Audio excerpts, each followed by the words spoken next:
এই মুহূর্তের পর সবথেকে বিরাট বড় খবর, আসন্ন ত্রিস্তর পঞ্চায়েত নির্বাচনে একা লড়বে তীব্রমতা।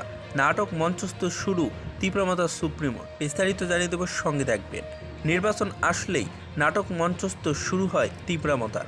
বিধানসভা নির্বাচনের পূর্বে একের পর এক নাটক মঞ্চস্থ করে তীব্রমতা। বিধানসভা নির্বাচনের পর দলের বিধায়করা প্রথমে বিরোধী মঞ্চে বসলেও পরবর্তী সময়ে সরকারে সামিল হয়।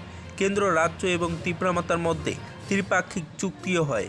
তারপর লোকসভা নির্বাচনে বিজেপির সাথে জোটবদ্ধ হয়। তীব্রমতার দলের সুপ্রিমো নিজের বোনকে সুকৌশলে বিজেপির দলের টিকিটে নির্বাচনে দাঁড় করিয়ে দেন।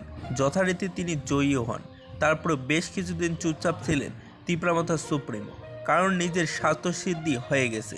অবশেষে পঞ্চায়েত নির্বাচন আসার সাথে সাথে ফের একবার নাটক মঞ্চস্থ শুরু করলেন তীব্রমতার সুপ্রিমো।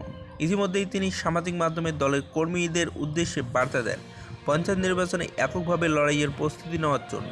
প্রদ্যোৎ কিশোর দেববর্মন সামাজিক মাধ্যমে এই বার্তা দেওয়ার পর রাজনৈতিক বিশ্লেষকদের মধ্যে নতুন করে চুলচেরা বিশ্লেষণ শুরু হয়ে গেছে।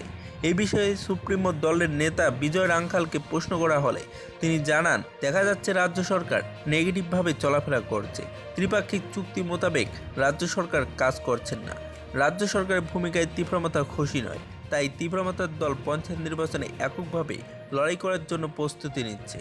প্রতিবার নির্বাচন আসলে তীব্রমতার দলের সুপ্রিমোর নাটক মঞ্চস্থ শুরু হয়ে যায়। সেই দিনে এই নাটকের পিছনে থাকে কোনো না কোনো উদ্দেশ্য, এবং স্বাভাবিকভাবে পঞ্চায়েত নির্বাচনের আগে প্রদ্যোৎ কিশোর দেববর্মনের সামাজিক মাধ্যমে বার্তার পেছনে কী উদ্দেশ্য লুকিয়ে রয়েছে তা নিয়ে শুরু হয়েছে জল্পনা।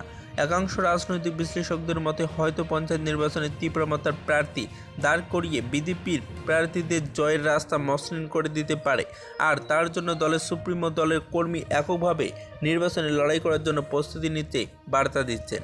সাংবাদিক সম্মেলনে এই দিন এছাড়া উপস্থিত ছিলেন দলের নেতৃত্ব মেবার কুমার জামাতিয়া।